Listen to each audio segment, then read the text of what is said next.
जैसा कि हम सब जानते हैं कि इस टाइम पर वैष्णो देवी मेडिकल कॉलेज के अंदर काफ़ी हद तक दिक्कतें चल रही हैं। वहाँ पे हिंदू परिषद, एबीवीपी इन सब लोगों ने प्रोटेस्ट शुरू कर दिया है। साथ ही साथ हिंदुओं के जो बच्चे हैं वहाँ पे उन्होंने भी काफ़ी हद तक प्रोटेस्ट शुरू कर दिया था। अब इस खबर को आगे बढ़ते-बढ़ते हमारे सामने आए अमर अब्दुल्ला, जिन्होंने इस खबर को खंडित किया। उन्होंने बोला कि ये सब बेवकूफ़ी है। अगर आप हमारे मुस्लिम बच्चों को उस कॉलेज में नहीं पढ़ने देंगे तो हम अपने बच्चों को टर्की भेजेंगे या बांग्लादेश भेजेंगे। ये दोनों ही कंट्रीज इस्लामिक कंट्री है। और मैं आपको एक और चीज़ बता दूं, इन दोनों ही कंट्रीज के जो रिलेशन इंडिया के साथ हैं इस टाइम पर वो बेहद खराब है। उनकी पुरानी प्राइम मिनिस्टर शेख हसीना तो हमारे ही देश में बैठी हुई हैं। ये इस टाइम पे बांग्लादेश की कट्टरवादिता इंडिया के लिए इतनी ज्यादा है कि हम आपको बता भी नहीं सकते हैं। साथ ही साथ जब से हमने बांग्लादेशी मुस्लिमों का सफाया करना शुरू किया है तब से तो घृणा और भी ज्यादा बढ़ती जा रही है। पर आज बात करते हैं कि कैसे अमर अब्दुल्ला अपनी चाल के अंदर फंसे ही जा रहे हैं। अमर अब्दुल्ला जब इस बार इलेक्शन लड़ने आए थे जम्मू और कश्मीर के अंदर, उन्होंने बोला था कि सब अपने हैं, जम्मू को कभी भी हम सौतेला ट्रीट नहीं करेंगे। कश्मीर और जम्मू भाई भाई हैं, हम एक साथ लेके चल रहे हैं जैसे इतने सालों से लेकर चल रहे थे। कश्मीर के पास कौन सा कॉलेज नहीं है, सेंट्रल गवर्नमेंट के कॉलेजेस है। पर कटरा में जो एक इस टाइम पर स्टेट की तरफ से कॉलेज बना था, वैष्णो देवी श्राइन बोर्ड ने जो कॉलेज बनवाया था उस पर भी अमर अब्दुल्ला की पूरी नजर थी। अमर अब्दुल्ला ने स्टेट की लैंड तो दी, साथ में फंडिंग भी दी, पर एक शर्त भी रखी कि इसके अंदर जो मुस्लिम बच्चों का कोटा होगा वो अच्छा खासा होना चाहिए। और जब वो चीज हुई और लोगों को स्वीकार नहीं हुई, तब उन्होंने अपने स्टेटमेंट पलटना शुरू कर दिया। अपने आप में एक तरीके की सिंपैथी लाना शुरू कर दी, हिंदू मुस्लिम का ये कार्ड खेलना शुरू कर दिया। पहली चीज कि इस कॉलेज पढ़ाई वाली जगह होती है, पर इंडिया में ऑलमोस्ट हर कॉलेज के अंदर रिजर्वेशंस होते हैं। पर मैं आपको ये भी बता दूं, उसके साथ साथ माइनॉरिटी के अपने खुद भी कॉलेजेस होते हैं, जैसे अलीगढ़ मुस्लिम यूनिवर्सिटी, मौलाना आज़ाद, फिर उसके बाद से आप देख सकते हैं जामिया मिलिया इस्लामिया। ये सारे बेस्ट एग्जाम्पल्स हैं जो सेंटर से कनेक्टेड है और साथ ही साथ माइनॉरिटी के कॉलेज है। इनमें ज़्यादातर मुसलमान बच्चे पढ़ते हैं और उस हिसाब से अगर और किसी भी कॉलेज और किसी भी रिलीजन के बच्चों का आप एवरेज इसमें देखेंगे तो बहुत कम है। हम नहीं कह रहे कि आप हिंदुओं के लिए भी एक माइनॉरिटी कॉलेज बनाइए, लेकिन अगर वैष्णो देवी श्राइन बोर्ड ने एमबीबीएस का एक कॉलेज बनाया तो उसमें हिंदुओं की जगह होनी चाहिए। या तो बराबरी का हिस्सा दीजिए या फिर ज्यादा हिस्सा दीजिए, पर कम हम किसी भी तौर पे नहीं लेंगे। हिंदुओं के लिए कभी भी कोई माइनॉरिटी कॉलेज तो बना नहीं, क्योंकि हिंदू इस टाइम पे मेजोरिटी में, ऐसा बोला जाता है। पर ये नाइंसाफी कब तक चलती रहेगी? अमर अब्दुल्ला के हिसाब से अब जब उनकी यंत्र मंत्र चाल नहीं चलने लगी तो उन्होंने साफ साफ बोल दिया कि मैंने जो पैसे लगाए हैं, जो मेरे स्टेट ने पैसे लगाए हैं इस कॉलेज के अंदर, वो वापस ले लूंगा। जो स्टैंड इसका, जो लैंड इस कॉलेज ने ली है, जो जगह घेरी है, उसका कॉन्ट्रैक्ट वापस ले लूंगा। तो मेरा एक सवाल है अमर अब्दुल्ला से कि जामा मिल्लिया इस्लामिया के आपने 20 गेट्स देखे हैं? आपने देखा है कि कितने दूर तक पूरा कॉलेज बसा हुआ है? सेंटर का रोज हर साल मैं आपको अगर बता दूं, सेंटर का कम से कम 20 करोड़ रुपए उस कॉलेज में जाता है। इसके अंदर 14 करोड़ के आसपास तो सेंटर कॉलेज की सिस्टम के लिए देता है, सिस्टमैटिक फीस, टीचर की फी, वेलबींग, इंफ्रास्ट्रक्चर, इन सब के लिए। बाकी 9.5 करोड़ सिर्फ और सिर्फ इलेक्ट्रिक व्हीकल्स में जाता है। उसके बाद से लैब फैसिलिटीज, ये सब और सब मिला के कम से कम मोटा मोटा 20 करोड़ का खर्चा है जामिया मिल्लिया इस्लामिया के ऊपर। यही चीज अगर हम अलीगढ़ मुस्लिम यूनिवर्सिटी में ले ले तो कम से कम हर साल के कहते हैं इस जगहों पे कम से कम 1 से 2 करोड़ का खर्चा निकलता है गवर्नमेंट का, सेंटर का, स्टेट का नहीं। सेंटर का पैसा देता कौन है? सेंटर का पैसा क्या गवर्नमेंट वाले अपने घर से लेकर आते हैं? नहीं, सेंटर का पैसा हम आप देते हैं। जी हाँ, आपके जो हिस्से का इनकम टैक्स लगता है और जितनी भी चीजें आप टैक्स में देते हैं, छोटे छोटे टैक्स हो गए, पिंक टैक्स हो गए, हर तरीके के टैक्स जब मिलते हैं तभी तो सेंटर के पास पैसा आता है। और उसके बाद से माइनॉरिटी कॉलेजेस के अंदर फंडिंग होती है। तो क्या आज हम ये कहना शुरू कर दें कि हम जामिया मिलिया इस्लामिया और अलीगढ़ मुस्लिम यूनिवर्सिटी को फंड करना छोड़ देंगे, या हम अपने टैक्स का ऐसा बोल दें कि हमारे टैक्स का एक पैसा भी उधर नहीं जाना चाहिए? और कहीं अगर सेंट्रल गवर्नमेंट ये कह दे कि हिंदू बच्चे इतने कम एडमिट हो पाते हैं उस कॉलेज के अंदर, तो फिर हम वो कॉलेज को हटा देंगे, या फिर हम अपनी क्या कहते हैं फंडिंग वापस ले लेंगे, या फिर हम वो लैंड वापस ले लेंगे? क्या ऐसा कोई भी प्रावधान सेंटर ने अभी तक दिया? नहीं दिया। तो अमर अब्दुल्ला किस बेसिस पर ये धमकी हमें दे रहे हैं?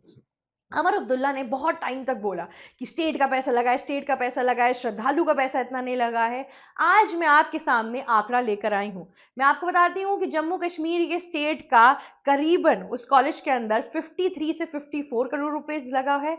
और अगर आप इस टाइम पे श्राइन बोर्ड में जो डोनेशन आता है उसके 2 सालों में 50 करोड़ लगा है। जी हाँ, आपके और मेरे कुल मिला के 50 करोड़ रुपए लगे हैं। हम सब जो वैष्णो देवी जाते हैं, माता की यात्रा करती हैं, अलग अलग जगहों पे पैसे लगाते हैं, उसका 50 करोड़ उस कॉलेज में गया है। और हिंदू बच्चों की सीट कितनी है? सिर्फ और सिर्फ 7। सिर्फ हिंदू बच्चों की ही नहीं, सिखों की कितनी सीट्स हैं? सिर्फ और सिर्फ 1। सिख आपके उधमपुर से एरिया के अगर आप आगे निकल जाइए तो कितने ढेर सारे पंजाबी आपको वहां मिल जाएंगे।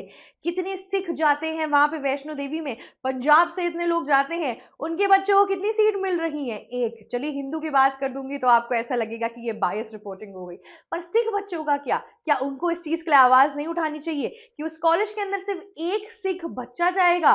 और अमर अब्दुल्ला कहते हैं कि आप ये नहीं समझते कि अगर हमारे मुस्लिम बच्चे वैष्णो देवी कॉलेज के अंदर जा रहे हैं, जिसका नाम ही वैष्णो देवी मेडिकल कॉलेज है, उसके अंदर जा रहे हैं, तो उनको कैसा फील होगा?